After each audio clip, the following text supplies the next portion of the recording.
Live. Boom. Good morning. Good morning. All right. Wow. No. The dogs? Yeah. Out. Lena, you out. Go, go, go, go, go, go, go, go. Go. Out, out, out, out, out. Out. Luna, out. Luna. There we go. Out. Where are you hiding I at? don't even. Is she in here? I don't think so.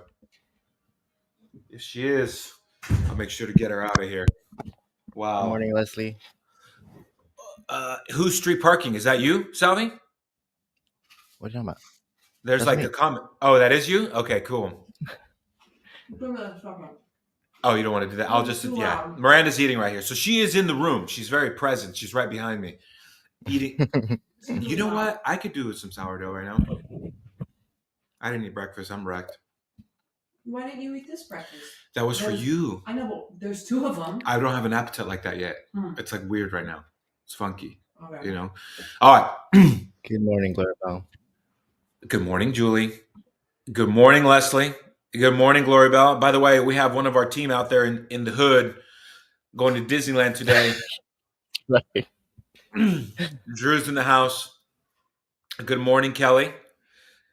All fresh sourdough this morning. Wait, you made some too? Did you put it in your story? You don't have. You put it in your story? Okay. That's why I haven't eaten breakfast yet. Nice. That's why. Yeah, that's right. You know what? I gotta give Miranda props when she bakes or makes recipes. It's what a cook show should look like. What do you mean? It's like very well done. You have the right things. You have like the little things that slide the dough into the, That's because I follow directions of the book. That's because she follows directions. Right. Yeah. It's just beautiful, Very coachable. Like it doesn't look contaminated is what I'm trying to say. Yeah. Like for example, Salvi just finished up a meal prep edit that we put together for breakfast. And the amount of times I'm like, if we didn't have the kitchen that we did, people would be like, oh man, that thing's contaminated. The kitchen's just so nice here. You get away But with the it. kitchen Someone's getting food poisoning. drowns out. I don't want to call it like, I would say it's efficiency, It's not. There you go. Yeah. Yeah, it's not, Oh, Blair's in the house. Me and Blair were just having a good combo. Blair, I'm gonna have to call you soon. I need like a male friend Like to a vent side, to. like a side combo. Yeah, we're having a side combo. Nice. We're talking smack. Blair was talking mad crap about Christine and also like Mara. I couldn't believe it. I was like, bro, stop talking so much crap on Kelly, bro. Like, why do how are we supposed to build community like that, Blair? The OG hate. Like, how you coming in like that? I just calling him for love, and you're just sharing hate. It doesn't work like that. In 4 minutes. In 4 minutes. I have to go change the loaf. Okay, so we'll bring in. You guys talk What time about- are we jumping? Athena's a guest today, by the She's way. ready, I think. She's ready. She's just But- in there. But I have to go. Let me just talk to her then. I'll just be random with Yeah, her. I gotta take off the. You know what? Bring in the guest, bro. Bring her in. Don't stop. Hello. There she is. Ask her if me eating on the show that we're about to talk about emotional eating would have been a bad look. I don't think so. I don't think so. It's okay. All right, cool. So Miranda's just like waiting. She's on a sourdough timer right now, and we take it very seriously in this household. 4 minutes. Very seriously. Anyway, Salvi, I'll tell you what. Athena, you're Latina, right? I'm assuming Perez is Hispanic. Okay, cool. I just showed this reel to Miranda last night about this couple, and I just thought it was so funny. Salvi, pull it up. Pull it up. Hold on. Oh, which one? It's the one that I just showed you. Go make that money, my boy. Oh my goodness. All right, that one wasn't ready. Wait. What? Are you secretly jealous of this guy? I'm not jealous. I promise you that I'm not jealous of him. I promise. Give me a I'm just so second. fascinated. It's like seeing a zebra, here in the States. It's random.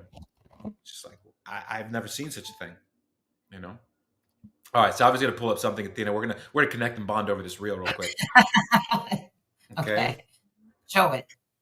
By the way, we've never had a chance to really meet, I don't think. We haven't. Just so you know, I'm just kind of warn you now, I am so random. Okay. I'm like Hit all me. over the place, but it all has a purpose, and I'll bring it all back in. Tell my mind works. All right. Cool. All right, Salvi, pull it up. Here we go. There's a little bit of cussing in this, so pardon her French. Okay. Hit it, Sab. Hit it. Play. Wow. Good morning, bitch. It's time to pack my husband's lunch. I don't really want to pack it, but it's payday this week, so I'm gonna get my ass up. Some chorizo. Gordo. Hey, you need to wake up already.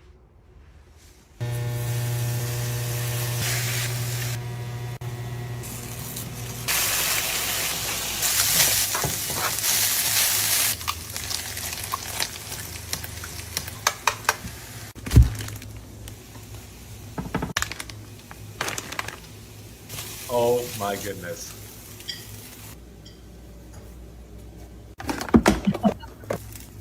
And Glorybell can spell the video, so can I.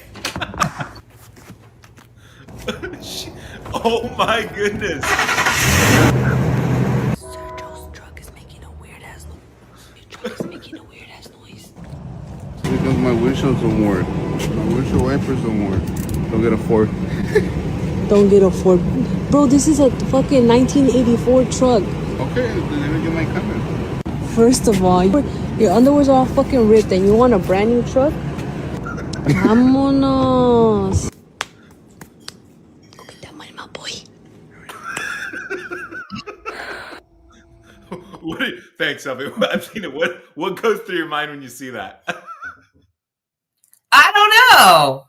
You know, here's the first thing.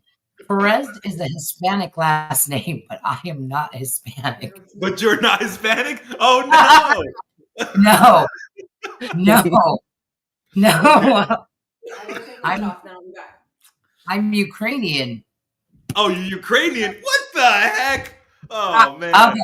So Perez is he's been my dad since I was 12. And so when I was 30, for Father's Day, I told him I was taking his last name and went and changed my name, and he became my dad officially, but I get mistaken for Hispanic all the time. It's all right. Man. Oh, okay. Well, anyway, when you see a video like that, what are your thoughts? Yeah, Julie's like, Julian's out here spreading stereotypes. I was. Check out what just happened.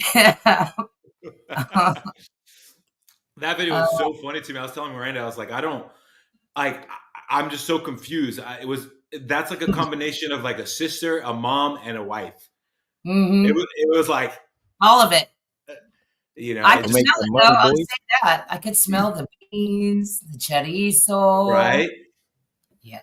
Oh my goodness. I just thought it was so funny. Anyway, well, how's everything going? Athena, where do you live? Minnesota. You're out of Minnesota? St. Paul, actually. Yeah. Yeah? How is it out there? What does it look like out cold. There? It's cold. Yeah? Yeah. It'll heat up later in the spring, but we're still cold. Oh my goodness. I mean, we're finally getting a little bit of sunshine out here. Where are you guys at? So we're in you would fly into Portland, but we're in Vancouver, Washington. So there's like a 2 mile long bridge that separates. Yeah, we're on the Washington side of things, Oh yeah, I'll turn it. Hold on. Here we go. Boom. There we go. Well, we're super pumped to have you on here. Thanks. Hello. Hi, good morning. Hi, Coach. It's not morning for you, but yeah, it's still morning. It's 11:30. Okay. Well, we just found out, plot twist, after I showed her that Mexican video. She's like, I just have to say that even though my last name is Perez, I'm Ukrainian. I was like, oh, well, we're sick. We are sick because once again, we went through the cycle of our kiddos having like this, endless Franlung for like 6 days. And it finally... I feel like this one was shorter. This one was shorter, but now this is the one that got me a little bit. Last night I started going downhill. the last like 2. Yeah, I avoided the last 2 cycles. Before I did this time, and I just have a little cough. I don't feel as bad. It's not really what I sound like, Mm-hmm. This is like my sick voice. Yeah, you got it? Are we good? What's our time? Well, I have like 16 minutes, and then all I have to do is take it out. Okay, cool. Yeah, so Athena, the vibe of the show. I don't know if you've watched any of the other shows. She comments all the time. Great, all the time. Perfect. Sounds good. Yeah. Yeah. So feel free to jump in and ask us anything back and forth. But anyway, I'll let you kind of kick it. Well, okay. So backstory for those of you that don't know, Athena and I officially met like for the first time in person at what was that thing called? The Broken Science thing, right? Yeah. Yeah. And that was the first time we actually met. Was one of the was that the first one? That's the first one. Yeah. We went and I went by myself very randomly and we met there and then, just had a friendship kind of random here and there. And then since actually it's been a year now that Just about. she's been following the street parking programming / I think it's really cool the way that we do it. So she'll look at the programming and because Athena, you've been working out for a long time, like you know yourself, right?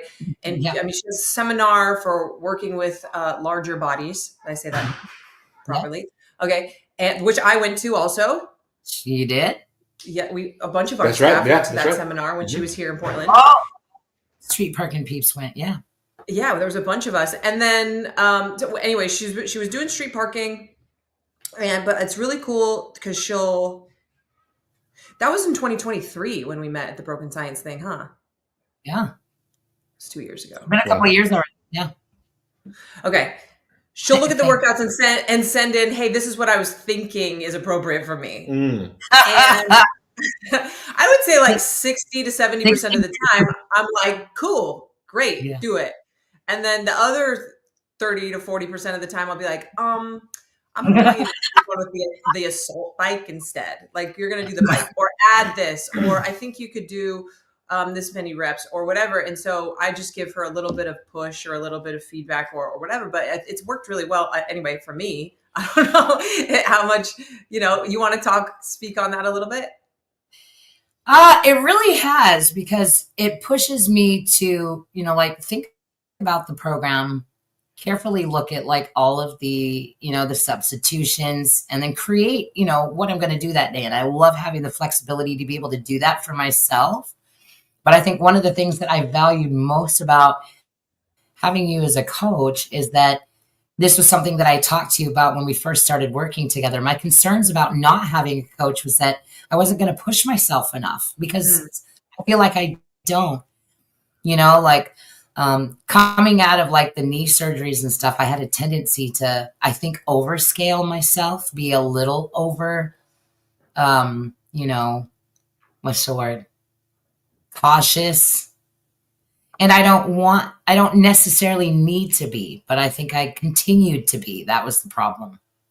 Yeah. And so I think it's really cool because it's a blend of, a lot of people just want to be told exactly what to do. And in doing that, it's kind of like Google Maps, right? You never learn the way to go anywhere. Because you just follow the map. And so then when the map is not there, you're like, I don't know where anything is. I'm like that here where we live a lot of times. Yeah.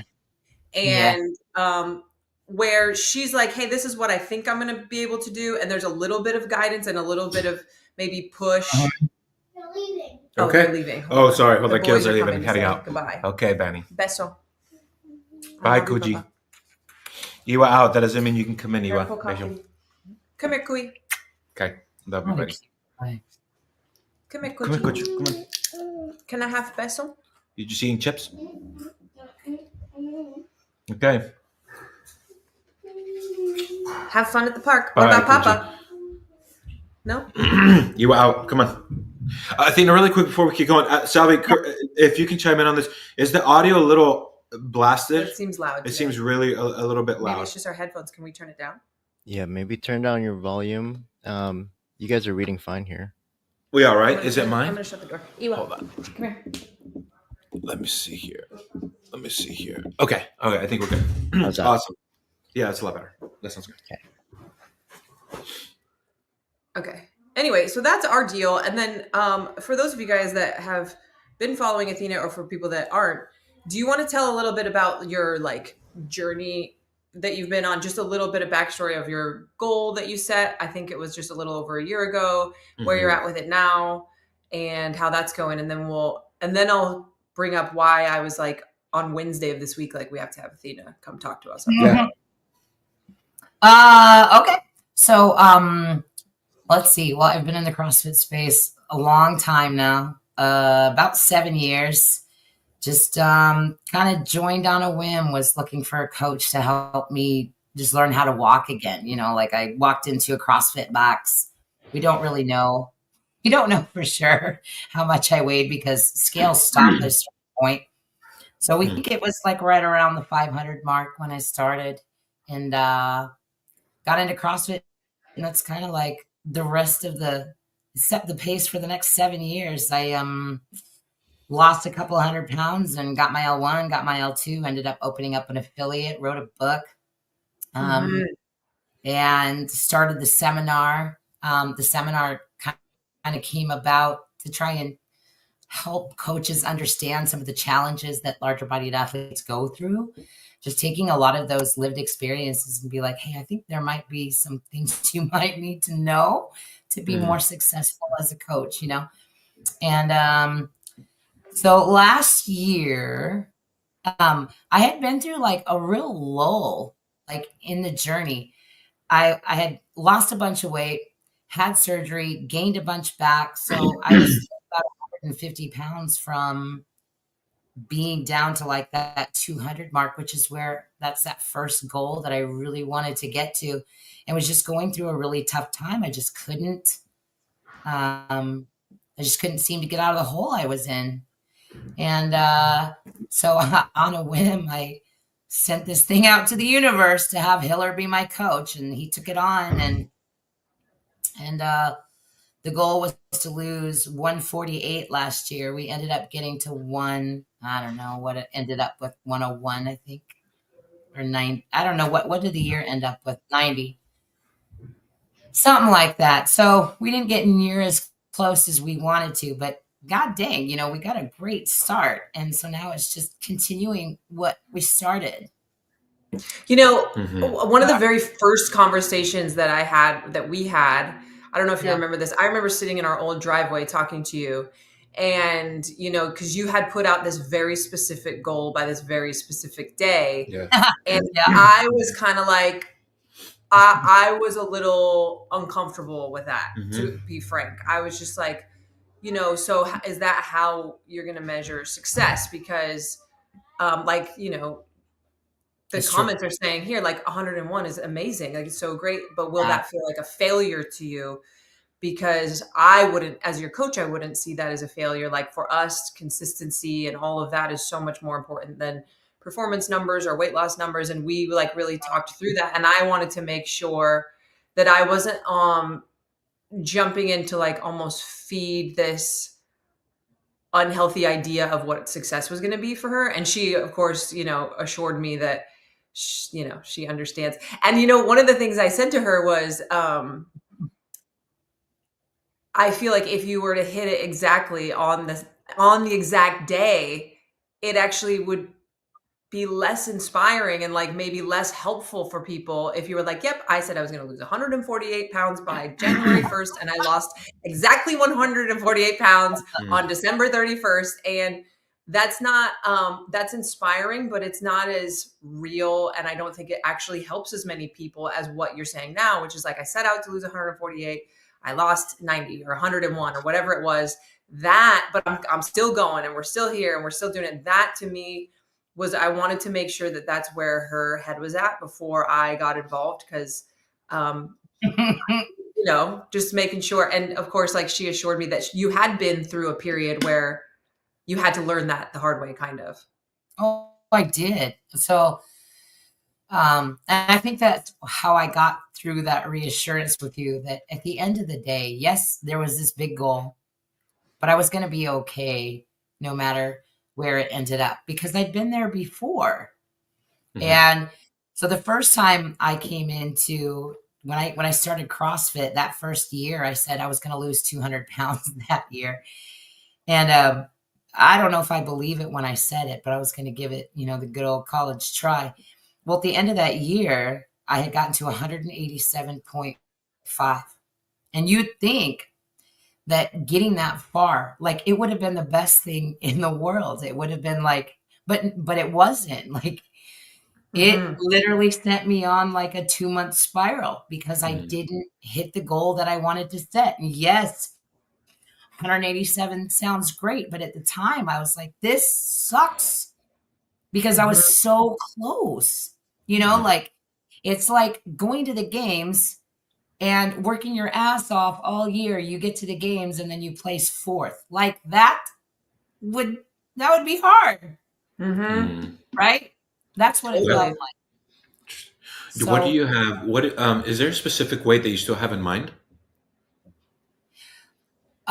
It's always been to get to 200, and it's a weird number. I don't know where it's ever going to end up because I've never been that low, so I don't know. Sure. Yeah, and we've kind of talked about, not at the beginning, but like throughout, because we talk to each other. Well, we talk to each other. We send each other a lot of voice notes. Mostly I send voice notes because it's always hard for me to get on the phone because of chaos, but I'm like, I can send a voice note really quick, and then whatever.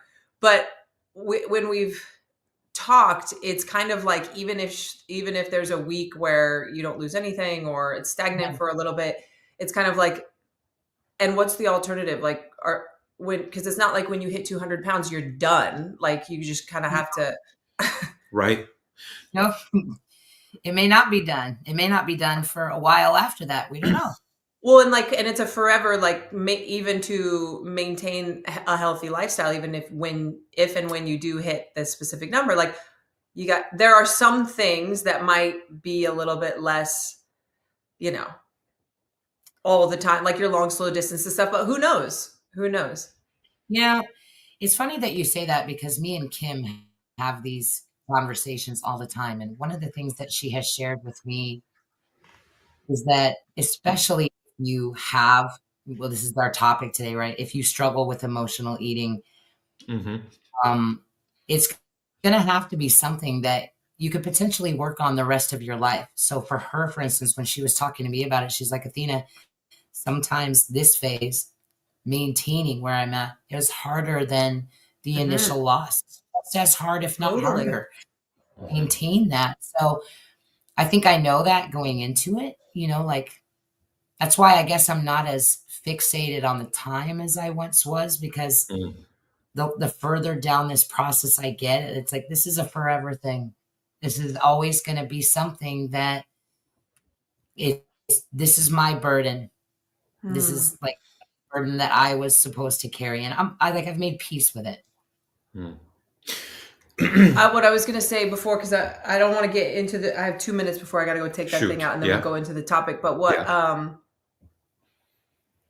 I lost it. Well, what's interesting about the drastic swings, and even my dad was like, that's what I was going to say. Thank you. You just reminded me. Having that specific number by the specific day, these goals that, people are I wrote a goal and New Year's resolutions or this thing, we joke around a lot about how people will do some like David Goggins over the top stuff for 6 weeks, 4 weeks, whatever. But it's the day-to-day forever that people really struggle with. It's never the 12-week this thing, or the I'm going to do Whole30, or I'm going to do this thing where it's like this hardcore, I'm going to do this cleanse. Or people are usually very good about the hardcore. There's an end date, there's an end time, and they'll stick to it. It is not that typically that we've seen in all the years of us being in the industry, and you probably have seen the same thing, but like, it's just the day-to-day, like you're saying, maintenance and just living a healthy lifestyle on the regular that people really struggle with. Yeah, because my dad, it was like about a couple of years ago or a year ago, maybe 2 years ago, actually. Anyway, somewhere around that time frame, he went through a drastic weight loss. It was so drastic, and he was so pumped and excited. We see this time and time and again, and we knew. And Miranda and I were talking about it. What makes me sad about this is I know exactly what the outcome's going to be a year from now, because he hasn't changed his lifestyle and his environment. It's more of he just was like, okay, I got to stop. I got to eat less. So he just had a normal reduction in calories without the knowledge and the reason and the understanding and education for why he was doing what he was doing. It was like just how immediate. it was going to roll out long term. He wasn't thinking about that. And and now he gained back the weight, and I see him striving to try to, or even defeat it. Cause he's like, man, me trying to go back into that mindset, it seems so far, just unattainable and unrealistic for people, but they still keep trying to chase it without addressing the bigger issue, which is your environment and your lifestyle. And obviously, when we get into some of the stuff that we will when Miranda comes back, some of the things that lead to coping. Definitely part of it. Yeah. Mm-hmm. Yeah. And it was such a bummer, it's huge, because I was like looking at my dad and I'm like, hey man, he was every week, he's like, I've lost this much, look, I've lost, and I'm like, yeah, and being children, being their kids, with the last person they're going to want to listen to, and I was just, would try to give him the thumbs up and like, hey, all right, Dad. And sure enough, back to exactly, where I knew he was going to end up. Okay, so all right, good. You guys want to see a picture of it? Oh, you took a picture of it? Yeah. Yeah, let's do it. Let's see a picture. It's like a newborn baby, All right, cool. Let's go then. Gloria Bell has a comment. You want to pull it up, Salvi, really quick? Okay, yes, Athena. Same as emotional drinking in my case. Have to work on that every day and not doing that. Yep. Oh, yeah. It's a perfect segue. But before we do that. Wow, look at that beautiful thing. Check it. Look at that thing. That looks nice. You know what? And because you're like a little artist, I can't wait to see like that your art evolve. Just draw like Mickey Mouse on there or something. Draw like a Mickey Mouse sourdough loaf. Okay, so that's a perfect segment. Now that the bread is done, we're good. We're good now. That's a perfect segue. Glory Bell's comment, because one of the things that can be difficult as coaches, specifically a coach who's never had to go through like a big weight loss. And one of the things that I've heard since long before even I was a CrossFit coach is like, well, you don't understand. You've never had to lose weight, which there is an element of truth to that I will admit. There is. Right. And this is stuff that she talks about in her seminar is why she does you do the seminar, right? Is to help coaches who have never had to think about these things or experienced what it might feel like, to be able to properly coach, but also empathize and understand. So I think that piece, though, which is probably what we're going to be talking today, is I think that piece, though, is misunderstood a lot. Like when somebody says, you've never had to lose weight, you don't know what that feels like. Sometimes I feel like they're not able to articulate what they really mean by that. So if you've never had an issue with food and you've never had to combat some of these things that we've been talking about in these, emotional eating articles, somebody doesn't understand what that's like, up here. And that's what they're not able to articulate. It's less about the coach has been heavy or they haven't been heavy before. It's about that's stuff up here. Everything that's in those articles we're going to be talking about today. That's the part that coaches have a hard time understanding. But I don't think that they should, because when we're talking about, and I'm trying to frame it up like that in the articles, if you use anything to cope, this is not as hard as you think to understand is what they're saying. Right. And that's kind of like, so she had been posting some stuff on her story about this writing that she's doing about emotional eating. And I think it's so good and it's so important. Because one of the things that I love about you, Athena, is that you are so open and honest, but also like hitting it from both sides. I've never seen you take like a victim stance at all, where you're more like you just said, like, this is my burden to carry and I own it, but also I'm not going to let it be my whole identity and all of this. And so I just shared with her, because I coach her, and I also consider Athena to be a good friend. I sent one of my random voice notes and said, hey, like, I've never had emotional eating, but this week I've been off of social media, and I'm recognizing how much still, even though I've done a lot of work around it, that fills this like void of connection. That's a totally false connection in a lot of ways, but like even the ability to scroll or to comment something funny on someone's post or whatever. I was struggling with not having it this week, where I've just, if I put a post up, I put it up and then I immediately take the app off my phone, just to do a little bit of a cleanse. And so I was trying to share with her I don't understand completely the food things. That's not my thing, but I can understand. And then we got into this whole conversation about maladaptive coping strategies and all this. And I was like, this is why we got to get Athena on the show, because, you know, what you had shared with me, and I'll let you fill in a little bit more, is that unfortunately society, when you're obese, when you're big, your coping strategy, your maladaptive coping strategy is visible. You carry it around. You can't cover it up. You can't hide it. It's not in secret on your phone, or it's not, you know, you're secretly drinking, where a lot of people are really good at covering that kind of stuff up. Oh, yeah. Or all these other things. It's visible everywhere you go all the time. And you're often just severely judged as being lazy, or being lacking motivation, or you're not trying, or you don't know anything about nutrition. So do you want to talk about that a little bit? Oh gosh. Like the common, what do we want to cover? Like the common misunderstandings that coaches have?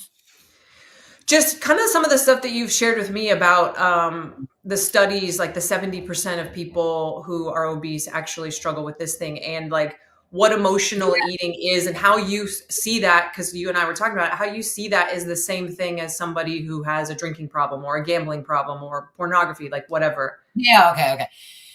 So one of the reasons that I started writing it was because, you know, you see a lot, especially in our community, about, you know, people want to cure obesity. They want to like solve the obesity epidemic. And I get it, because I'm just as passionate about it as well.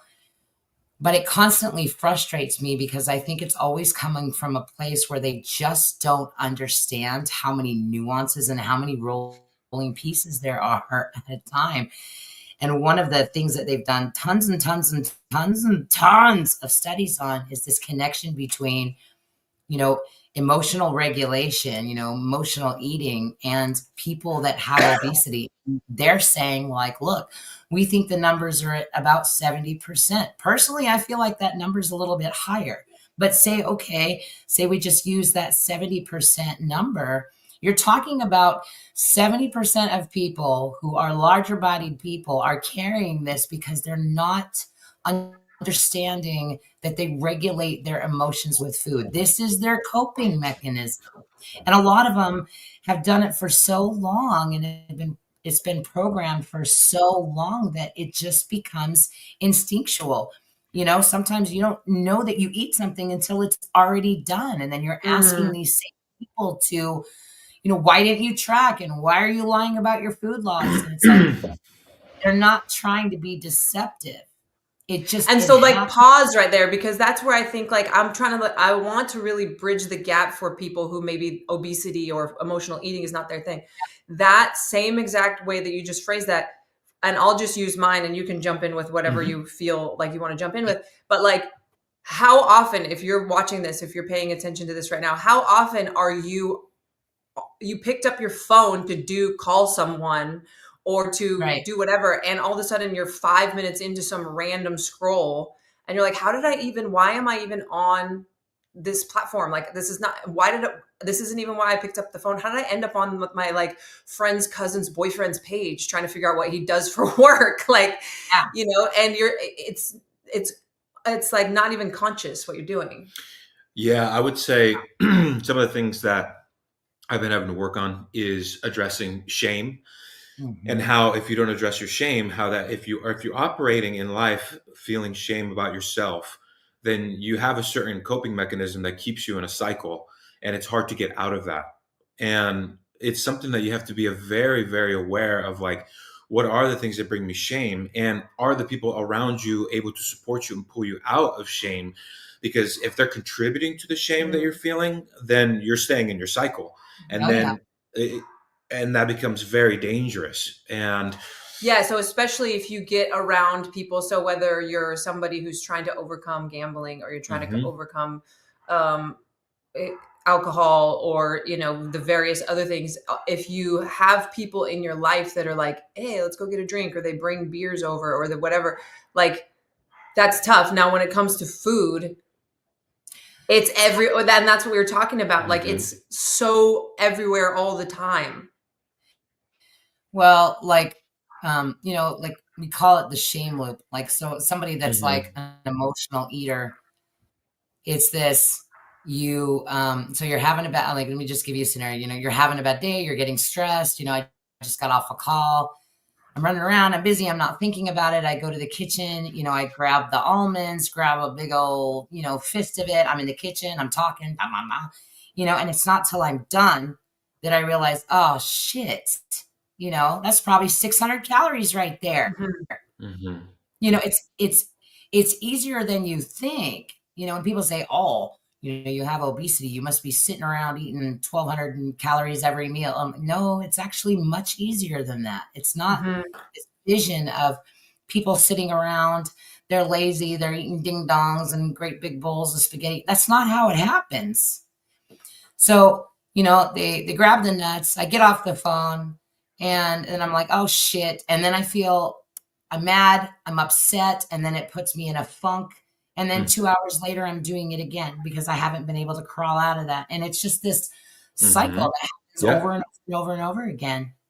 It was one of those things, going back to the importance of your community and your environment, right? Like, is your support system able to empathize for when, call it, I did something, I feel shameful. I get really frustrated sometimes, or I have in the past, when, the approach of, well, just don't do it. Just don't do it. It's like, hold up. It's like, it's an instant like trigger for me. It's like, I know that. I know not to do that. That is not helpful one bit. And then it instantly goes into a shutdown because you're like, don't talk to me. You don't have no idea what I'm trying to overcome here. Because as humans, we are smart. We recognize the things we need to work on. And that's why I would say, add to this, but the importance of having an environment, people that understand your struggles and what you're going through. So that way, when you're in your shame cycle, you can openly talk about it without feeling judged. I would say too, because you said like, we're smart, we know what we need to work on. I would say yes and no. And this is why I love Athena's approach, especially in 2025, when it comes to obesity, because I think that there are people who have said, it's not my fault. This is how I'm made. This is like, or it's not that big of a deal, or it's not, and they will avoid looking at the problem and even recognizing that it's there with all of the things like, my drinking is not a problem. It's just a little bit of this, or it's just like, as long as nobody knows about it, or, so I think that in this conversation, there's people who recognize the things that they need to work on. But I think there's a lot of people who put the blinders on and refuse to look at it, or go into that victim mentality, which we've all probably been in at times as well, even the three of us here. But I wouldn't say that everybody knows or is willing to look at what they need to work on and take any sort of ownership that they can work on it. Well, there was a lot of nuggets in what Julian was saying. The first one was that, this shame cycle, it's for so many, it's a very unconscious shame cycle. So we can talk about it and say, we know what it is, but it's not conscious when they're going through it. It's not something that they even know is happening. And then the other piece of that is, Miranda touched on this a little bit earlier today, and that was the comparison. For somebody that has obesity, the only difference really that we're talking about is these coping mechanisms are visible. That is the only difference. We can literally apply this to anything across the board. Miranda, your example was social media. We could talk about alcoholism. We can talk about porn. We can talk, the thousands of examples, over exercising, being fanatical about the gym can be just as unhealthy. Whatever that coping mechanism is, it doesn't need to be food. But I don't know why people have a hard time understanding what we're really talking about, what we're really trying to address with obesity, and half the problems and half the shit you're carrying around. The only difference between me and you is you can see mine. Right. And this is something we talked about in our voice note conversation the other day, where because I went to the Bridge, right, in Kentucky, which is that inpatient. And there was, the first time I was there, I think there was 10 people in my group. And the second time there was 8, or whatever, it doesn't matter. But everybody was there for different reasons. So some of the people there, a lot of the people there had substance abuse issues. It's not a rehab facility. So most of them had been through rehab and now they were there because this was a dealing with mostly childhood trauma place. And so that's what we were working on for the most part there. But everybody had developed different coping strategies. So some of the people, it was pornography. Some of the people, it was, for me personally, what I found there and had to work on so heavily was like workaholism and like image management and all that kind of stuff. And what Athena and I were talking about, and you and I have talked about this too, what they taught me there, and it makes so much sense. Your coping strategy that you adopt is whatever is right in front of your face when trauma happens to you. And so when you are in your most devastated need, and for some people that's at 2 years old, some people it's a little bit later, but whatever's right there and available to give you comfort and to basically in your mind keep you alive, that's right, will become your thing. And 100%. And so everybody's is different, but it all does stem from very similar. And they talk about, we don't need to go into this now, but there's like big T traumas. So like if your parents died or if something, you're abused and things like that, or even just people that have like little things that happen over and over again will develop ways to cope with it that can become bigger and bigger as their life goes on. And I know like for us, my childhood wasn't too crazy. I had a few like bigger things, but when our more recent stuff came in is when it was like, the explosion went off for me personally. And I realized like how much I was using things like work and stuff like that. Yeah. Athena, would you say that going back to, we bring up, I'm going to be slow on this because I'm trying to process this, but we were having a conversation around this. When in many of these coping strategies that people have, whether it be, food, there's so many similarities on this, but going back to how do you even begin to address that? Because number one, you go back, oftentimes when you're a child, when a certain way of being was so normalized, you often don't realize how you were a victim to it in the first place. So number one is because over time, as we get older, when we operate in a shame cycle, at first, when you don't understand, you keep running to like, this person won't understand me. And then, oh, shoot, I've broken this relationship. Oh, okay, I'll go to this thing. Oh, shoot. And then you realize like, okay, something's clearly wrong because I keep burning or I keep having a struggle in a way of being, which is the pause button. Okay, what is wrong? And then started to have the conversation. So then somebody that has heard your story can recognize like, hey, just so you know, that wasn't normal. That you were a victim. Then this next stage is like, okay, let me address all the ways where I was a victim. But it's so important to not get stuck in that victim mentality, because then the next stage of evolution is I need to have a growth mindset so I don't get stuck here, which is the problem in the first place, I think that that's a hard separation too. Yes. When people say, not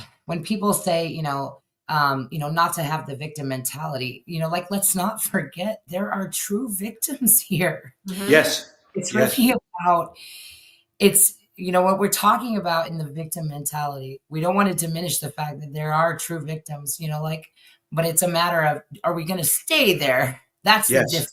That's correct. So it's okay for any of us to say, like, look, I was pulled out by Child Protective Services. This was abuse, and there was victimization there. But the difference is, are you choosing to remain there or take that and do something with it? You're not going to be a victim your whole life if you choose not to.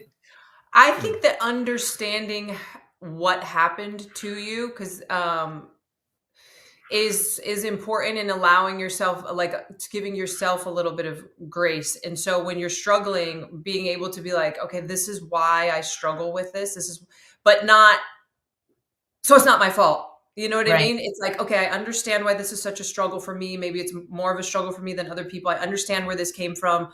And I understand that right now I'm 42 years old and I can make decisions and I don't have to let that define the rest of my, once you find out what that is. And at the bridge. That's why they dig so deep. What I thought was really interesting there, and I feel like has even been the truth between you sharing your story with me, is every single person that, because one of the things that we did there was we would like share our story, like anything that we think might have caused any sort of big T, little t trauma, whatever, so that we could give a little history of our lives. And we had to write it all down and we had to present it. And every single person minimized. They were like, oh, mine, it's not that bad. Like, mine's not that bad. And then like, as they're reading, you're like, oh my gosh, like, what are you talking about? Like, this is horrible. And every person said that, though. They minimized it, because one of the things I think that we struggle with is we don't want to, you know, we've there's like this guilt of like ever saying that my parents weren't perfect, or that, because, you know, not everyone, certainly there are people's parents who are just awful, and but a lot of people's parents did the best that they could, and they just fell short because they're humans, or what, they have their own stuff or whatever. And that's not always the case, but I just found it very interesting. And I have found it interesting that people will tend to, not everyone, because I think a lot of people exaggerate too, but most of the people that I've seen who are really trying to work on their stuff have tended to minimize their own path. It's because it's painful. It's so painful to look back and address the things that hurt you the most. So that's a coping mechanism in itself. Yes, I think facing it is hard, but then what we do, because we're human, is then we start doing the comparison game with our trauma. Like, my trauma wasn't near as bad as your trauma, or vice versa. You know, trauma is trauma. And I had a really hard time with that when I first, you know, like when CrossFit first came out with the first big video, and I had all these people reaching out. That's like one of the first things that they would say. They'd say things like, you know, Athena, you know, I had child abuse too. Mine wasn't near as bad as yours. Right. And I had such a hard time with that. I'm like, why would you say that? It's okay. Right. Yeah, that's what people do. And, you know, when I was there too, it's not that it has to be always that your parents like failed miserably or it was abuse. Like, if you're really close to your grandma and you're 5 years old and she dies, that's a trauma to you as a kid. Like, if your parents get divorced, even if it ends up being like a better thing in the long run, that's a trauma to you as a child. Like, it doesn't have to be this like vindictive, mean. No, it could literally be your dog died. Exactly. Yes. And you're like, you internalize and you turn to something for comfort. It could be anything. And you don't have anyone there who's maybe equipped to help you deal with just regular life challenges. And again, so anyway. This is a good question. CrossFit Shoe Queen. This is a great one. Sally, can you bring this up, please? There we go. Yeah. Okay. Like, where is the line between victim mentality and taking responsibility? And I think that maybe answering this question, we can all speak to it from our own personal experiences. We're not psychologists. We're not therapists. We're not psychologists. Let's be very clear about that. It's just the work that, you know, we're just being open about the work that each one of us has done. Athena, you want to go ahead and kick that one off? No, you go first. I'm trying. No. I was like, I need to reorganize my thoughts before I say what I'm going to say. I would say a person's recovery journey is what that is. It's a journey, and everybody has it very differently. I would say that when you can get to a place when you can grieve all the things that you've had to grieve, and there's a whole process. It's not short. It's long. Well, it's like once you think you've hit the bottom layer, there's like another layer. There's layers, you know, and every person's is very different. But eventually, yes, when you get to the place where like, eventually you are going to have to say no. Eventually, and that's very different for everyone, depending on what their trauma and what they have to address. That's a hard question to answer, but what I will say is, oftentimes they say recovery takes somewhere between 3 to 5 years. 3 to 5 years. Where do you get that number for like our specific situation? For our specific situation and recovering from certain trauma, because there's just so many layers and layers and layers. And that's with us going to therapy and doing all of that stuff. Yeah. If we weren't doing the work, it just, I mean, and parts of it linger. I think of it oftentimes, you know, it's so, we have this way of understanding physical injury. Like I tore my ACL, I broke my neck. For the rest of my life, I have a little weirdness around my neck. Like chiropractor, don't come near my neck. I have like this shaky hand thing, and it's just a part of who I am. Now where going into the victim mentality, where you see this with physical injury a lot, would be, oh, I broke my neck. I can't exercise anymore. I can't, like, Okay. I'm too nervous about that. Like I can't, same thing with my knee. Like sometimes it's tight, whatever, it gives me problems, but I think we understand physical injury. Like, yeah, she hurt her knee, and sometimes it gives her problems, but in general, she's worked through it and she's taken care of it. And for the most part, it's good. But every once in a while, like I'm a little nervous to go skiing because I have a repaired ACL on my right knee. And so I'm a little bit nervous about things where if I hadn't ever torn my knee, I might not even think about. And I think we understand that with physical injury, but with life stuff, with like trauma stuff, I think that we take like people tend to take like, well, this is me forever now. And I'm always going to think about it nonstop, and it's going to define who I am. Or what my therapist said was, what would be concerning is if you came in and you were like, nope, I'm good. Like I forgave him, or I forgave them. Like I'm moving on. And she'd be like, no, like that's not going to work either. So I mean, that doesn't answer the question, but what I would say is, okay, from my experience, like Miranda was saying, when you are in recovery, there's going to get a place once you're addressing all your stuff where you're going to have to take acceptance of what reality is. This is what I struggle with. Once you come to terms with that, then it's like, okay, now I need to start creating disciplinary actions because I'm aware of what my coping mechanisms are. Because to think that you're going to overcome something so easily, you're lying to yourself, because your brain has been rewired for so long. Your brain has been wired for so long to take care of itself in a certain kind of way. So you're having to rewire your brain to be able to overcome, you're going back to your coping mechanisms to dealing with trauma. So then it's like, okay, well then let me list out, okay, what are my cycles? What are my this? So that way I can then set up a support system around this as I'm trying to overcome this addiction. So then if I'm recognizing, oh shoot, I'm in cycle, I need to break cycle. That means I got to make a phone call. Hey, you have a support group. I'm in cycle. I'm struggling. I just need to break it, so someone that's not going to bring shame on what you're trying to overcome, and that's where I personally believe I can see why people say that recovery takes, because it's scary. Like we all have managers in our systems that take care of us. Right. And when they're firing off and they're like, all right, come over here, I can take care of you, I know what makes you feel good. It's like, hold on, but no, because I know what system I'm operating out of shame. That's not going to be good for me. Well, yeah. And even worse, if the people that you tend to go to in those cases are like, oh, whatever, like, let's blow it off. Let's go get a drink, or let's go come over and let's whatever your thing is. And a lot of times when we have surrounded ourselves with those types of people, because they also like that type of friendship that's going to encourage us to stay in our behavior, and when you don't even think about changing or trying to recover and maintain those friendships, because so get real uncomfortable with that's where it's like all those things are taking accountability. I would say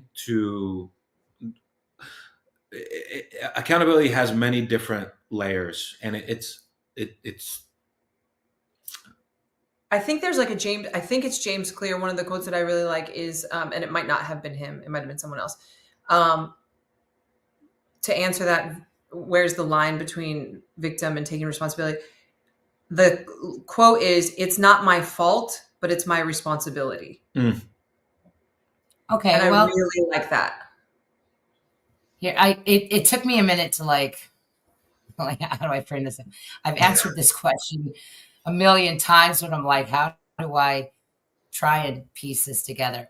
Because she said, like, where's the line? Here's what I think. We'll see if this makes sense.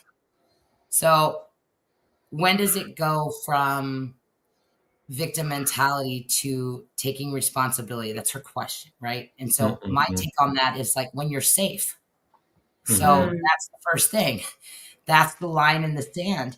You can't take responsibility for your healing while you're still getting stabbed. You know, you don't rise while you're still under attack. You survive first. That's the human experience. You know, victim mentality, it forms in these places where control was stripped away, you know, like abuse, you know, we talk about all these things, right? And so like your brain did exactly what it needed to do, right? It told the story the way that it needed to keep you alive. So it's okay to be in victim mode for a while. If you're not safe, you are going to be in victim mode. It's okay to say like, hey, this wasn't fair. This isn't right. This shouldn't have happened to me, because you can't take responsibility for something that you're not even able to name yet. But the shift, I think, happens like in that moment, whether it's like quiet or like a big moment when you realize, hey, you know, like this might be my first chapter. Like I'm going to pick up my pen now.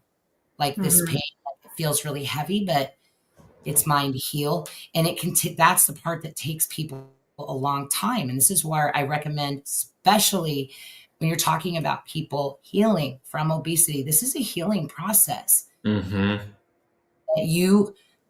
You have to be able to be ready to say, it doesn't matter what happened to me 20 years ago. Now, this is reality. I'm a grown adult. Like, this is mine to heal. No, it might not have been who started it, but it's mine to heal now. So you can't go back and change it, but I can change me. So I always say, go ahead. Keep going.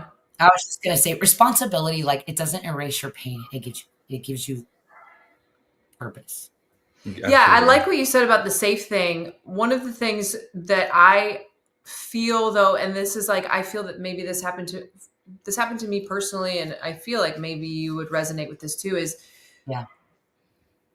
I believe that a lot of people are safe, but they will never feel safe. Like even when you get away from, I was going to make that. I was going to bring that even if you were to get away from an abuser, if you're so used to that, it's this paranoia or this like protection or this, well, this is what this coping strategy is what has kept me safe. So I'm going to hold on to it for the rest of my life. I know, you know, I've shared a little bit with my story of like achievement and working was because my parents went through like a very difficult financial situation when I was little. And so that's for me. I was doing like some childhood acting at the time. And so light bulb, well, if I make money, I don't have to worry about them and relying on anyone else ever to take care of me. And even when that went away, even when, you know, we in our marriage or as an adult, I still clinged to it way more than was necessary. I was using it when it was no longer needed. And I think that because you learned it. We often, even when we are safe, we're still holding on to something where it's like, hey, that worked for you. It helped you to stay safe. It kept you alive, but you don't need it anymore. And I know I've heard your therapist say that to you. So even, you know, for you, like coming into our relationship, you, even though should have felt safe with me, you were still unable to feel safe. Yeah, 100%. Yeah, to that comment, I agree. And that's where how recovery has so many layers to it, because you're absolutely right. When can someone make that shift is when you feel safe. But then the next stage comes, and like you have to be aware first of how you were a victim. And then you have to set up the steps to be like, okay, you cannot do this alone. You have to have a community, because life cannot be safe, you know, because when's the next time you're going to go out? Oh, sorry. I didn't mean to interrupt you. Sorry. Yeah.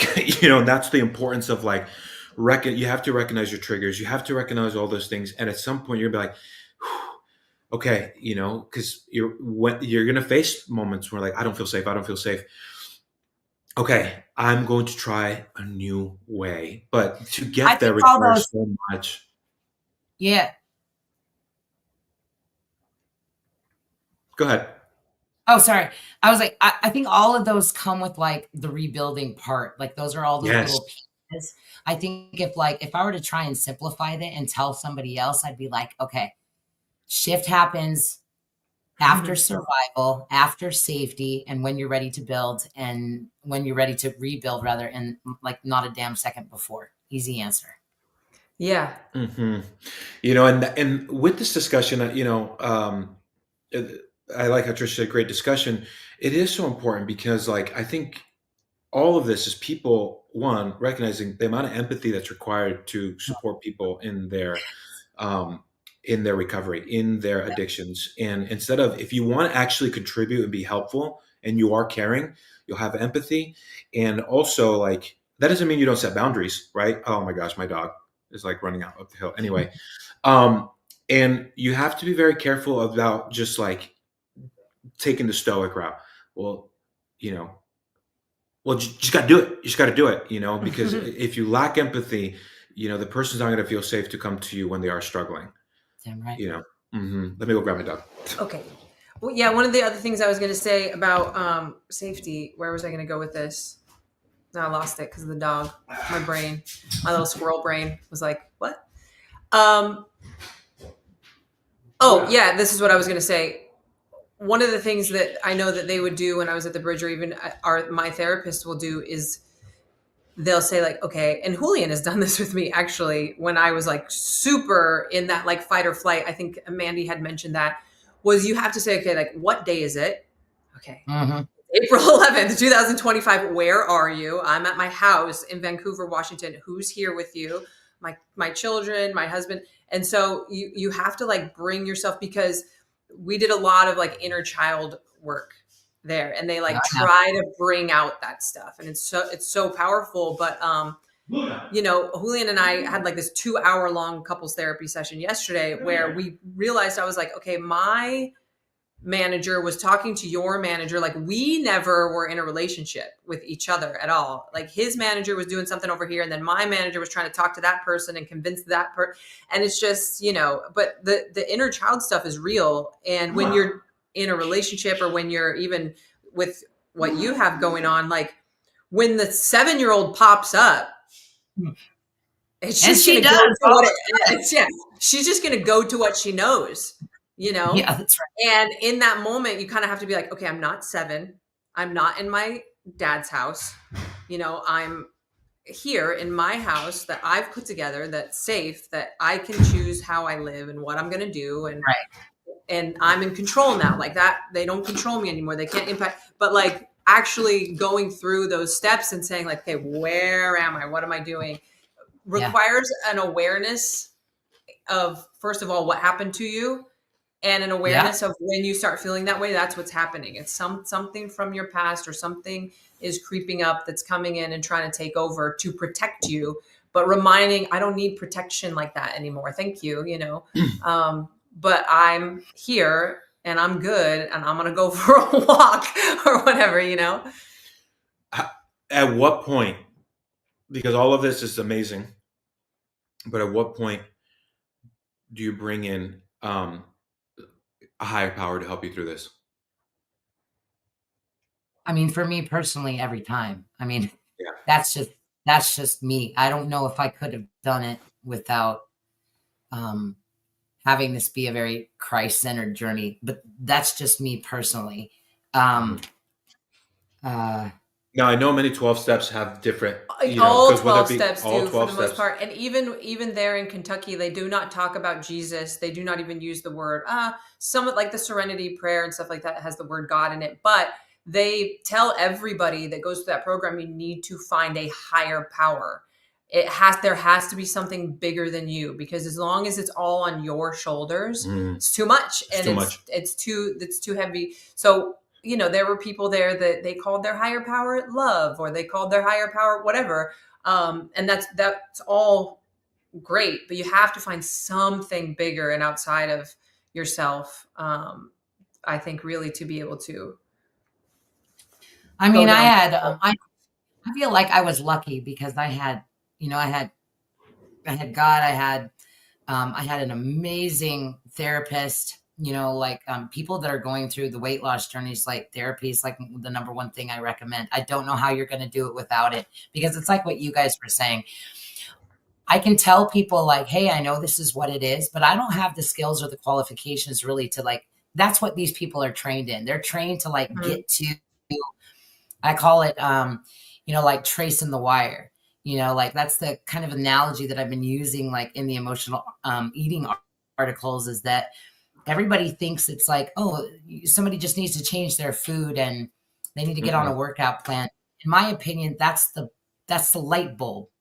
And you're going to keep screwing in the same damn light bulb because you think that that's what's the problem. When the lights go out, shit's not working right. But in reality, it's the wire in the wall that's frayed. That signal that sends out, that keeps going to food for comfort, like that is emotional regulation. You're not going to fix it by changing out the light bulb, no matter how many times you try to do it, unless you go to the source, crap open the damn wall and fix the wire in there. It's never going to fix itself. It's like what you were talking about earlier, Julian, like your loved one, right? If you can address something, and I don't like calling things quick fixes because there's no such thing. Yeah. But you can do something temporarily, but unless you fix the wire, and I say fixing even lightly, because when a wire gets a fray, right, and that signal that's going out, that's looking for these other things to regulate, how we feel. You think of it like a frayed water, or a wire, or even like a break. The best that you're really ever going to be able to do is you can fix it. You can put the best tape around it. You can go to Home Depot and pick out the fanciest and the most expensive connectors. But at the end of the day, there's still going to be a tender spot there, and it still could surface later, even when you think you're healed, Yeah. What is this quote? I just talked about this morning. Amazing. Yeah. What does it say, Sally? You can mend the frayed wire. You can clean it, tape it, reinforce it. But that section, the one that frayed under pressure, will always hold a memory. Will hold a memory. Even a mended wire might flicker again. That's not failure. That's the arrows blocking it, Sally. The history speaking and the real healing. And not pretending it never frayed. It's learning to care for every damn time it sparks. Right. So it's not saying that it's never going to come up. It's not saying, like when people talk about, oh, I'm healed. Well, I think that, are you really? Because it could still be there. You know what I mean? You just learn new ways. One of the things too, at what point too do you so there's addressing the symptom, which is the main thing, the main wire that's like, oh, the whole house is out. But then you address the symptom. Right. Then the next stage, what you say is like, oh, now I'm recognizing the many different wires that are frayed that lead to this guy going off. There could be 100, right? You could have the main vein and then all these little wires going off. It's kind of like how we talk about emotional eating. And I think somebody said it in here too. Somebody could have multiple wires and multiple frays. And there are people that fit like in every category. There's people that will stop eating. That's disordered regulation just as much as people that turn to food, they stop eating altogether. So, it's recognizing like how many wires there could be. And you're not fixing, repairing one. There could be 100. Absolutely. And people tend to move from one addiction or coping, a maladaptive coping strategy to another. They just move it. And I think that's where the higher power has to come in, because until you move it up, it's just going to keep moving it around.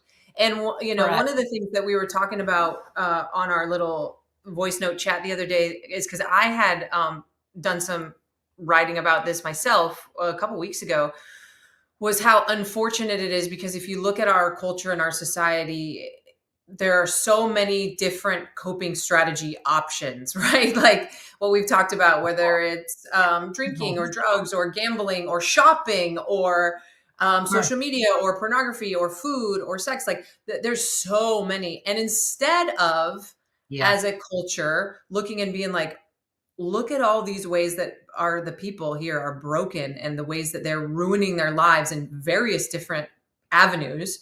Right. We should do something about that. Instead, what we've done as a culture is we praise addictions. Some of them. Right. We've figured out a way to encourage this behavior. Like a lot of them are like fast food, like, EC will talk about how I'm at Best Buy. Like, why is there candy at the register at Best Buy? Like, I came here to buy a new pair of headphones and there's like this whole food section, or, now with social media or pornography, it's like right there on your phone, like super accessible, super, and sometimes you're like looking through your algorithm and you're like, why is this on my phone right now? Like, I'm not interested in this at all, but it's like popping up. Or, shopping, same thing. Social media, it's literally designed to keep you in there all the time, the little dings and the dopamine hits and all of this stuff. Some addictions are celebrated, some are not. Like, I wouldn't say that all of them are celebrated. Mm-hmm. So there's some that are encouraged more, like, people are very whatever. It's kind of like, oh, I'm just free. Like, I'm just a free person. You're like, oh, actually you just have no regulation whatsoever of how you treat your body or treat your relationships or treat whatever. And that can be celebrated a little bit. What I personally have struggled with is that, my things were workaholism and like achievement. Not only was it like, it's not even looked at as a coping strategy. Like, my way of feeling safe and how I've overdone it has been so celebrated. Right. Because it looks better. And rewarded. Better. Yeah. Right. Like, so it's rewarded. It's like, what are you talking about? You're not a workaholic. You just like to, and it's like, no, but like I don't pay attention to my kids because I like can't stop working all the time. And I don't want to do this anymore. I don't want to work this much anymore, but this is all I've ever known. And it's all, but you're rewarded for it. You're just like, you guys are crushing it. Good job. You're an amazing boss babe, like this and that. And it's like, but I don't want to do that anymore. And so that's what has been a big struggle for me, is my thing is not only like socially acceptable, it's actually rewarded and encouraged, and especially in today's culture. Yeah, that's what I was saying about people. There's a combination of celebration, but people, they continue to put it in people's faces. Mm-hmm. No different than if you have a drinking problem. Look at all the advertisements that these drinking companies or just put like, out there, oh yeah, party, that are like, you're the fun guy. Go out and have fun. Go out and have fun. Also recognizing like, hey, if I constantly keep associating drinking with fun, then how am I not going to develop a coping mechanism with drinking? Or no different than like social media. Someone who has a porn addiction, scroll through your social media. It's everywhere. It's everywhere. Mm-hmm. Food, like it's just so, if you don't recognize, it's so common, It's so common in the CrossFit space, because again, it's a really easy thing. It's a really easy coping mechanism, especially in our community, to hide. Mm-hmm. Or even like talk about this, is it a paradox you would call it? People idolize Michael Jordan because he was one of the greats without recognizing that he had a horrible addiction. Mm. Like, you have to have such an... Oh, well, we've talked about this before. All CrossFit Games athletes like have addictive personalities. You have to. Oh yeah. I think Trish is in here calling it out right now. She said, any at a certain level of success, it's addiction, career wise, whatever, like whether it's successful athletes, successful, even whatever level. But once you get to a certain level, there's an underlying, this person's doing this because at some point they had some sort of trauma that made them feel like they have to do this. They have to be better than everybody else. They have to overachieve. They have to make a certain amount of money. They have to stand out in some way. You can't say everyone, but I would put money on that at a certain level, success-wise, everybody up there is dealing with life by being so successful in whatever it is that they're doing. Well, let's pull it away from even like this idea that so many of these like entrepreneurs out there, like the whole panel of Shark Tank, or many people that have come out and they've been asked like, hey, if you could go back and do it over again, like you've reached a level of success, what would it be? I'd go back and spend more time with my family. Mm-hmm. I'd go back and spend more time with my child. It wasn't worth it. Mm-hmm. And because they got so lost in this, I believe, they got so lost in their addiction that they, you lose sense of what's truly important. Well, then it becomes like your identity, like no different than anything else. But this is who I am. This is what I do. I know for me, and I've shared a little bit on our show or in different places of like, I thought that my value for my family was achievement and making money. So I was like, okay, let me give my kids to your mom because she can take care of them better than I can because I don't have the mom gene. I had told myself that. And so she can do that. And my value is over here. And this is who I am. This is who I've always been. This is my identity. This is where my worth is. So, yeah. Anyway, but yeah, I think just going back to what you've been writing, I've just really enjoyed it because here's the thing. We're talking about, well, obese people have this coping strategy and all successful people, are definitely dealing with life through achievement and this. There's not a person maybe there's been one person who didn't have a maladaptive coping strategy, one person ever in the history of the world, nice. Right? Who didn't lean on something outside of what's healthy. And everybody has something. Now, some people's are a lot bigger of a problem in their life than others, but everybody has something or a sprinkling of things that are that if they were to be asked like, hey, can you let go of that thing?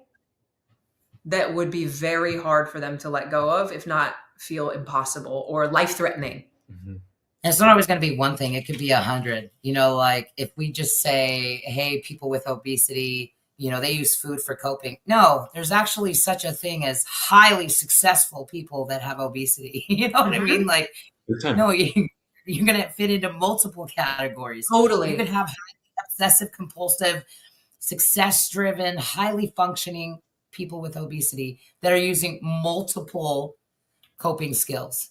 Yeah, totally. All it means. Wow. Okay. So I know we're hitting like a pretty deep time marker here. What advice would you give somebody who's struggling with obesity and the first starting steps?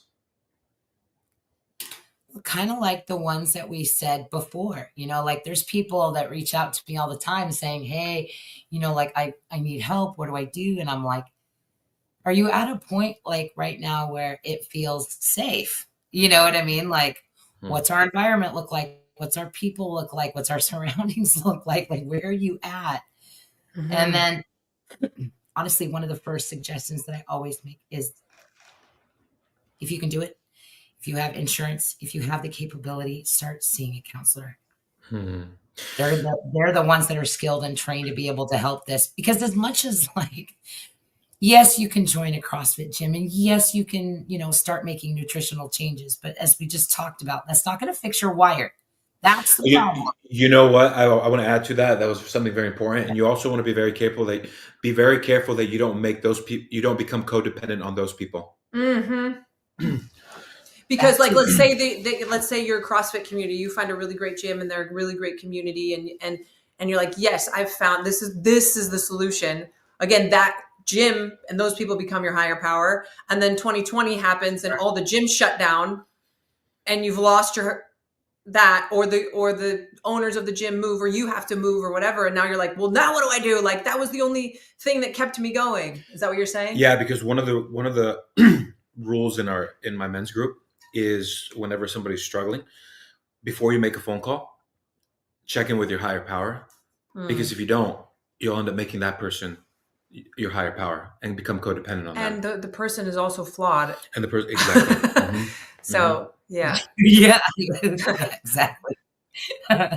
Okay. And then the last question I'll ask you is, what advice would you give somebody who is in a position where one of their friends is struggling with obesity? Like what, or a family member, how would you advise them to be a supportive encouragement or support? You know what? Rather than go through these, like there's so many things. If you're a family member and you're trying to help somebody that is struggling with this particular coping mechanism, I would suggest going out to the website, pulling up these emotional eating series blog posts and start reading those, because it talks about these family members and what they look like, but it also gives you some kind of high level, hey, if this matches the persona of the person that we're talking about, this is your family member, like this is what it's going to sound like, and here's what you can do to support them, because there's a myriad of kind of personas that we're really talking about. And I think that would be super helpful for them. What would you say? Like, because to somebody that's trying to help you, not with necessarily obesity, but maybe like, yeah, because I know you've had some like positive and negative reactions to our story. Yeah, I would say that, one of the most important things for me was like, I just needed people to hear me. Step one was I just needed to feel like I was in a position where somebody was hearing me for my struggles, not to add to shame. I don't need to hear your advice. I don't need to hear your counsel. I just need a friend. I just need, because like and a friend isn't somebody who's going to like, not even, affirm you or be like, oh, it's not your fault, bro. I don't need, like, correct. Don't be so hard on yourself, Listen. Yeah, exactly. Just be listen, like, be support. Listen, and lots more. Yeah. And the whole point of why I wanted to have this conversation on this show was to hopefully help people who have friends or family or people that they're coaching or whatever see that exactly how the conversation started kind of with you and I is that person's coping strategy is just like whatever yours is. Yeah. It's just visible. That's it. And what they're struggling with is their story, but at the end of the day, we're all struggling with something, and what landed in their lap was food. That might not be what landed in your lap, and maybe what landed in your lap is celebrated. But like before looking at them and judging them and thinking like, oh, take a look in the mirror and be like, okay, well, I know I struggle with this thing, and yeah, nobody can see it. I don't have to walk around with it, but it really is no different than this thing that I do in my life. I think certainly with coaches, I see it with coaches for sure. Obviously family members too. It's harder with family members because it's so personal, When you're like, it's in a coaching relationship and stuff like that, I think coaches forget how relatable they can be when they just share something similar in their own life. I think coaches are always worried like, oh, well, I don't feel like I'm qualified to talk on this because, I've never had to lose weight before. And I'm like, if you've ever struggled with, think of any example in the book, then you understand what this person is going through. They're going to find it relatable. Like, don't be afraid of it. Be human. I'll add a couple things, and maybe Athena, if you're trying to help someone, don't ever minimize their trauma. And two, what was the other one? Don't ever minimize their trauma. And number two, do not play the comparison game. Do not compare your trauma. If you're going to be a listener, as we've been suggested, as we connect with our guys, share how you can relate to that. Right. Exactly. Period. That's it. Exactly. That's it. Well, Athena, thank you so much for joining us. Thanks for having me. Wow. What a If you guys don't follow Athena yet, it's Athena Marie BT, right? Yep.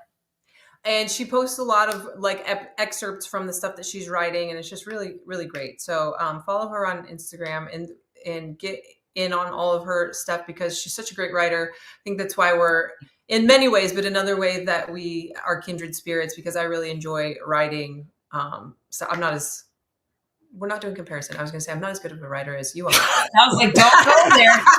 Don't go there. Her book is also really good. The title is Lifting the Weight. I was going to say, I know it has the word weight in it, but Nice. yeah. I love that. That's so good. Thank you so much. And hey, first of all, great to meet you. She's going to come here soon. Oh my goodness. She's going to come. She's going to come visit her family and come hang out with us. Yeah, my family's from Washington, so we're gonna come and have a party there. I love it. That sounds good. You got it. Thank you so much, Athena. Appreciate you. Bye, guys. Bye, Coach. Bye. Salvi, where are you at? Here. Boom. All right. Really quick, CrossFit Shoe Queen. I know you're the person who asked the question originally. Did that help answer that? Did that give was that? Yeah, I just want to know that. By the way, Julie brought up a good point too. Wow, that conversation went deep. I didn't realize we had been talking for that long. We went deep. Yeah, she and I were having our conversation this week, and I was like, I came to him and I was like, do you already have a plan for this Friday show? Because I have a plan. Yeah. Julie was like, it's important not to make fitness your identity because if it goes away, you'll be back to square one. Yeah, and I had to go through that with the pregnancies and stuff, which obviously I was able to recover pretty well. But there was a period, and there was a period even when my neck was broken where I was facing like, am I going to be able to do this thing anymore? And it's scary. Yeah, absolutely. Wow, Salvi. You know what? Let's just go a couple member highlights really quick. So I'm just looking up what our movie time is because we're going to go to the show. That's right. Oh, whoa. Jeez. Whoa. Wow. Selfish, bro. Selfish. All right. This is community shoutouts or community questions actually from Street Parking. Let's go to number one. New member here. I've been following the Instagram for some time and finally joined before the BOGO. That's the buy one, get one. Ended. I didn't want to run for my first workout in several months and instead opted for this week's vault workout tonight as my first one. Needless to say, very humbling. This is a workout that would have been in my wheelhouse 3 years ago. I had twin girls 2.5 years ago and have not taken time for myself since then. Prior to that, I've been doing CrossFit for 5 years and coaching for 4. I attempted to get back to my gym last year, but couldn't find the consistency due to schedules. I work full time. My husband is a police officer. Stress has been through the roof. Now that my girl's favorite word is no. Oof. And I think I'm finally at a place where I can start a new routine that will stick and get me back into shape. I'm hoping this community will give me the piece I miss so much from my CrossFit gym family. Working out in the garage alone is tough. Anyway, happy to be here. Okay, so that's more of like, hey, go follow this member and give her some words of encouragement. Like, hey, we're here. We're with you. Awesome. So that was just more of a member share. Just really went for the vault for the first workout back. Oh my gosh. Salvi, bring up another one. Awesome. Great. Help. All right, here's a help one. I've been part of SP for 4 years now. I'm very consistent. Today, I just realized I kick my feet out when I run. Is this you? That was not me, I promise. It's only 1 foot. Actually, okay, I have no clue what I've always done this or how long it's been happening. Honestly, P.O. and my husband has never said something to me about it. Oh my gosh. How do I fix this? I'm assuming. So actually, we pulled this up because I struggle with this. Salvi, you want to bring up the example that I was like, I have a video for you. Like, how dare you? So show the beginning. And it's when you get fatigued, always. Yeah. So this is me looking beautiful like a swan. This is like beautiful pose running. So nice. Look at that. Wow. There's a little bit of a heel strike there. But okay. Whatever. All right. And then the next one. Now, this is what happens when I get tired. Okay. Look at that foot. Oh, gosh. Oh, this isn't even a bad foot. There's times where it is so bad. So much worse. You want to answer that? I mean, I actually pulled it up. Yeah, I mean, obviously, I'm not a running coach, but it's typically a weakness in the posterior chain, or it could be a tightness in the hips or something like that. So what I would encourage is honestly getting like a bandy band, like around the knees band, and doing some of that stuff, making sure that when you do it, and what I'm talking about, I can't demo it right now because I'm sitting in the chair, but like with the band around your knees, like the side stepping stuff or the walking forward and walking backward stuff, making sure that your feet are pointed forward when you do that. Because typically that's like a weakness or a tightness in the hips and the posterior chain, which is why it only manifests for you when you're tired, because it's just like, it's a weakness. It's a breakdown. Yeah. I mean, as does any form breakdown, typically manifests more when you're fatigued. You know what, DH, I'm not sure if DH is here or Alex, or that's going to be something that actually I think would do a social media post around, because I think it's actually, I wouldn't want to say common. Is it common? It might be. Who knows? Anyway, it's just helpful regardless. But some of the things that were possible causes, because there's multiple things here. Is that right? Yeah, weak hip adductors or internal rotators. Yeah, so really keeping the feet, because I tend to when I used to like Olympic lift, when I would catch, my feet would go out I would turn my feet out way too much. So similar issue, but the next one would be tight hip flexors. Yeah. Mhm. which is so common because we sit so much these days. So opening up the hips. The next And one, that is also for you why you overextend, like that is correct. as the workout goes on. It's just overextend. the overextension just gets more and more. Piriformis tightness. Yes. So which is one of the muscles in your glutes. That's right. That's absolutely right. And then weak glutes. Nailed it. Yeah, absolutely. So I would say, DH, that we would write that down so we can do some more videos around that stuff. I mean, I think some of that. the accessory work that we did during strength and some of the optional. So, okay, I'll bring, because it's a running thing. When we do go into the endurance track here in a couple weeks, you guys, there will be, I don't think it's called optional. It's called assistance exercises, which are going to address some of these things. For Coach Danny, I mean, he made it very clear in our team meeting, like these, if you're going to be running and you're going to be adding a lot of volume, like you have to be doing these movements to maintain healthy knees, hips, ankles, all of that stuff. So we are going to be providing some assistance type exercises to add in to those sessions to make sure. And, you know, I think Lori Bell asked if this person isn't having pain during their running or causing any injuries.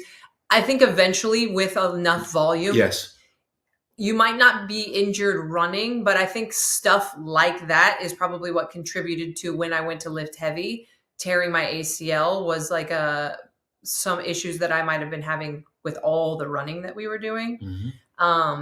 It just like overuse in a way that your body's not intended to move that way can become a thing. Yes. Awesome. Do we have another one, Selby? All right. Just want to celebrate a little. I did Thursday's workout today and saw a big improvement. When I did this one back in January, I misjudged the weights. I went way over the goal time. It took me 15 minutes. Today, I used the same weight as I did in January and expected to go over again, but I didn't. It took me 9:44. Wow. I'm stoked. This programming plus consistency works. Awesome. Thursday's workout was a retester of the workout we did before, which was the 50 reps of deadlift, lunge. I did it yesterday. And I got to tell you, that one wrecked me. Salvi's still hurting from that one. One of my pals, one of the girls from our friend group at church, said that she improved from January by like over a minute. That's huge. That's a big deal. Used heavier weight. So that's amazing. Awesome. And do we have another one, Salvi? One more? Let's bring up the last one.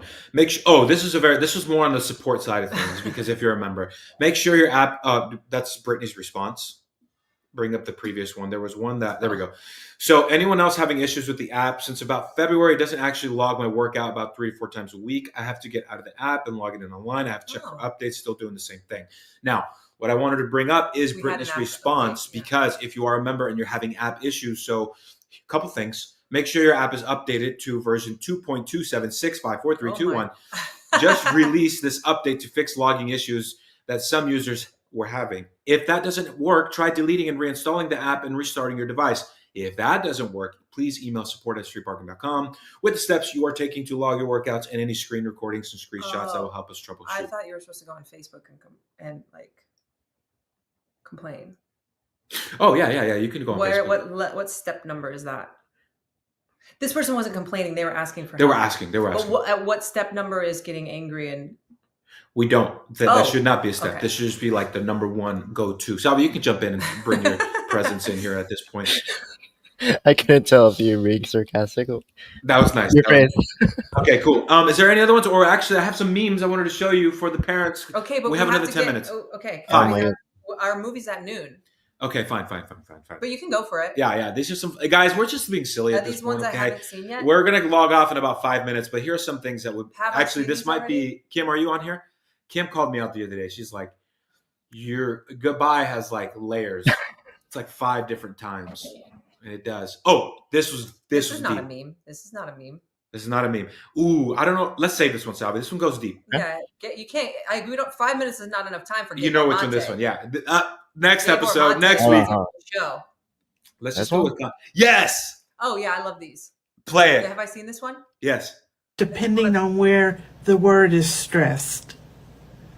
I never said she stole my money. Start it over. I never said she stole my money. I never said she stole my money. I never said she stole my money. I never said she stole my money. I never said she stole my money. I never said she stole my money. Let it play. Let it play. Reason I can't sleep, number 1087. The sentence, I never said she stole my money, has 7 different meanings depending on where the word is stressed. Okay, thank you. Yeah, and you shared that on your story. I put it on my story and I said, reason that number 1087 of why you shouldn't argue with people on the internet. Isn't that crazy? I feel like sometimes that's how our conversations go. And that's why I'm like, I'm just going to call you. Me and you? Sometimes. Well, I should share with them my solution. Not yet. That's too powerful. That's too powerful. Okay. Let's see if it works first.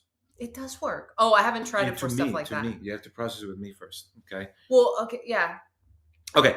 I am not on the book or on the gram anymore, and I don't miss that platform. Hey, we're here for you on the YouTubes. We got you. So we pull up another one. Anyway, just another reason why you should never try to argue over comments, because look at that. Like the 7 different ways that sentence could go. Well, or like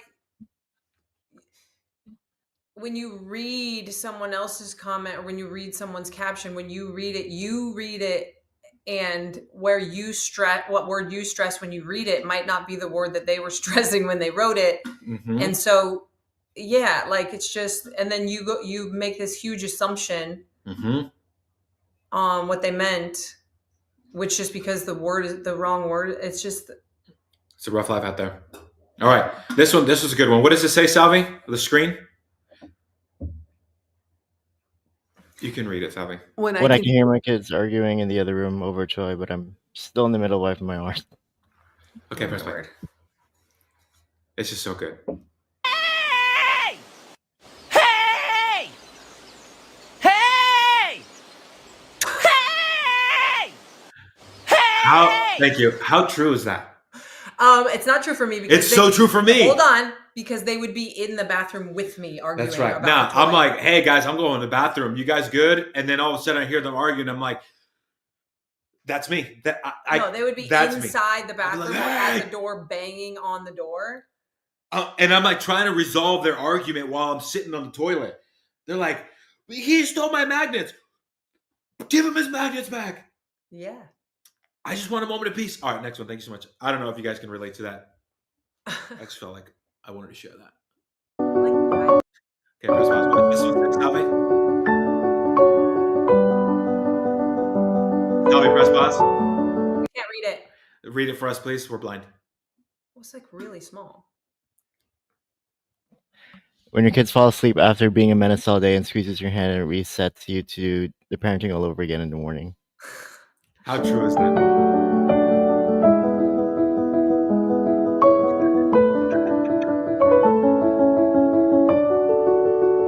Thank you. Yeah, that is us. I feel like that's me. Are you gonna cry? Actually, like this morning, I was just like snuggling little Crewy, and he was just not coughing, so I wasn't, Yeah, but I do a little hand gesture. I grab the little hand and give him little kisses and stuff. Well, you know how Crewy's like so snuggly, man, like so how snuggly. he like really grabs onto you. It's so true, huh? It's so crazy how we're getting rewired so like that. big. Like, man, you gave me the worst day of my life, and then at night I just look at you and now, wow, you are the best thing in my life. That's how I feel about you. Oh. All right, one more. What's the next one? Is this the Mario one? Oh, this is the one this is us trying to figure out how to walk. This is us trying to figure out how to walk after yesterday's 50 rep workout. This is how I feel. You didn't do it yesterday. I did it the day before yesterday. Awesome. All right, bring the last one up, which is the one. I'll just leave this one for all couples out there. One, it brought in the nostalgia, and 2, it's just so relatable. This is the Mario one. He's like, hold on, I got it. I got this. And read it before it plays.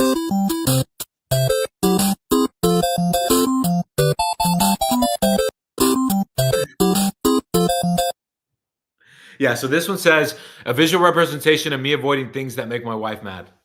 Would you say that that's accurate? Mad. Not mad. I wouldn't say mad.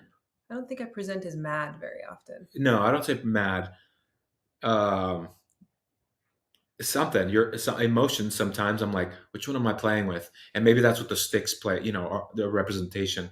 It's like, man, I don't want to get whacked by one of them. I'm trying to.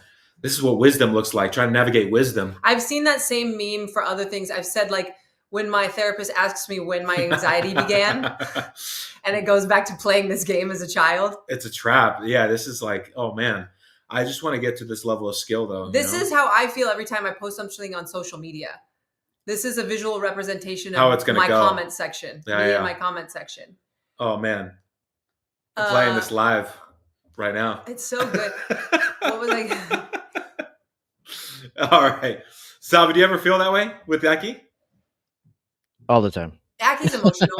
All the but time. Here's the thing: like at some point, I'm waiting for gratitude about it because especially like in our therapy, and I know the other men in your group have talked about this. The alternative could be is that you never know what I'm thinking or feeling. I'm so grateful for you. I'm never saying that I'm not resentful. I'm just because I'll tell you from the other side of not ever knowing what the person's thinking or feeling is also you're just getting whacked. Nah, listen, and at least you can see them. At least they're visible. I love Super Mario. I was good at the game. I'm good, and I was just sharing like that.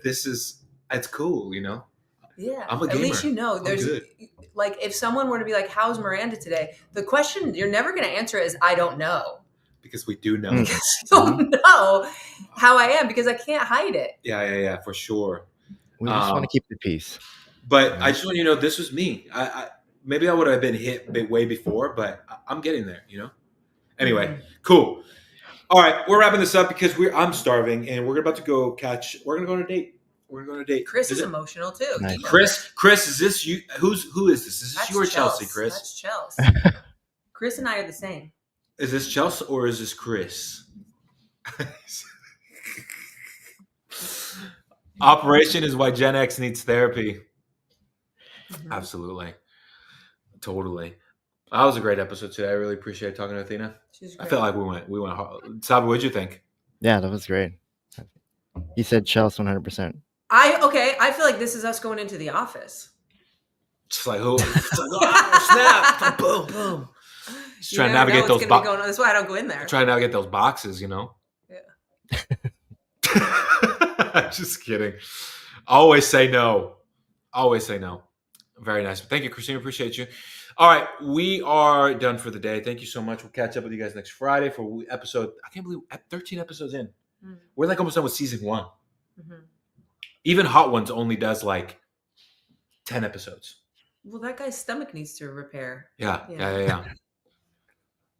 Should we like cap it and be like season 1 done of Word on the Street? And take a break. What do you guys think?